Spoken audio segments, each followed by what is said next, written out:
warahmatullahi wabarakatuh.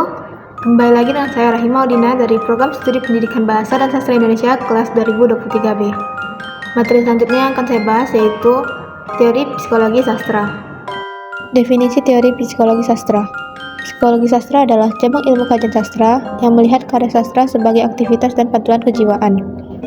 Menurut Ratna pada tahun 2012 halaman 349, psikologi sastra adalah model penelitian interdisiplin dengan menetapkan karya sastra memiliki posisi yang lebih dominan. Ada beberapa ahli yang mengutarakan mengenai teori psikologi sastra ini. Yang terkenal yaitu psikologi sastra menurut Sigmund Freud. Psikologi sastra menurut Sigmund Freud adalah alam bawah sadar. Unsur kejiwaan dalam teori psikologi sastra menurut Sigmund Freud dibagi menjadi tiga, yaitu yang pertama id, yang kedua ego, dan ketiga superego. Penjelasan mengenai id, ego, dan superego. Yang pertama id. Id adalah komponen kepribadian yang primitif dan naluriah.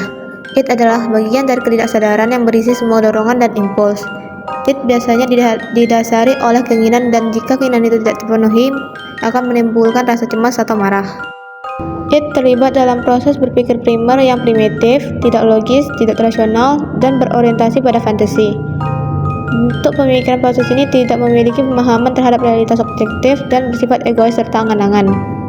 Yang kedua ada ego. Ego adalah satu-satunya bagian dari kepribadian yang sadar. Ego berkembang menjadi perantara antara id yang tidak realistis dan dunia nyata yang eksternal. Ini adalah komponen pengambilan keputusan dari kepribadian. Idealnya, ego bekerja dengan akal, sedangkan id kacau dan tidak masuk akal. Yang ketiga ada superego. Superego adalah bagian dari ketidaksadaran, merupakan hati nurani atau melakukan apa yang benar, dan sumber kritik diri. Ini mencerminkan nilai-nilai moral masyarakat sampai taraf tertentu. Seseorang terkadang sadar akan moralitas dan etikanya sendiri, tetapi superego berisi sejumlah besar kode atau larangan yang dikeluarkan sebagian besar secara tidak sadar. Fungsi superego adalah untuk mengontrol impuls id, terutama yang dilarang oleh masyarakat.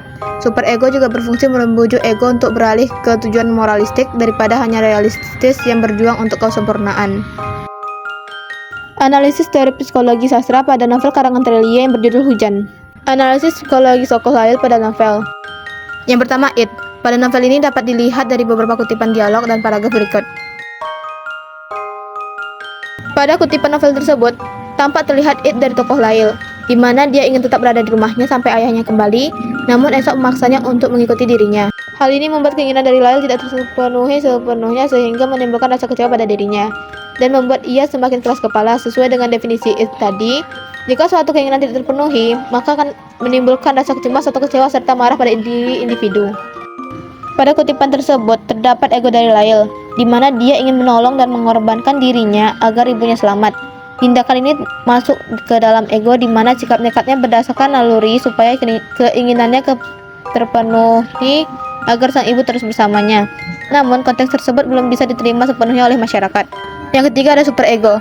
Lail di sini memperlihatkan superegonya, di mana agar bisa ketemu dengan Esok yang ada di rumah sakit, ia dengan sopan minta izin kepada penjaga untuk memberikan hadiah kepada Esok. Hal ini tentu membuat sang penjaga tersentuh dan memperbolehkannya untuk keluar. Keinginan Lail itu terwujud melalui tindakan etika sopan santun dan perhatian pada teman-temannya dan juga kepada orang dewasa, serta bisa diterima dengan sepenuhnya oleh masyarakat. Sekian dari saya, mohon maaf apabila ada kesalahan dan kekurangan. Wassalamualaikum warahmatullahi wabarakatuh.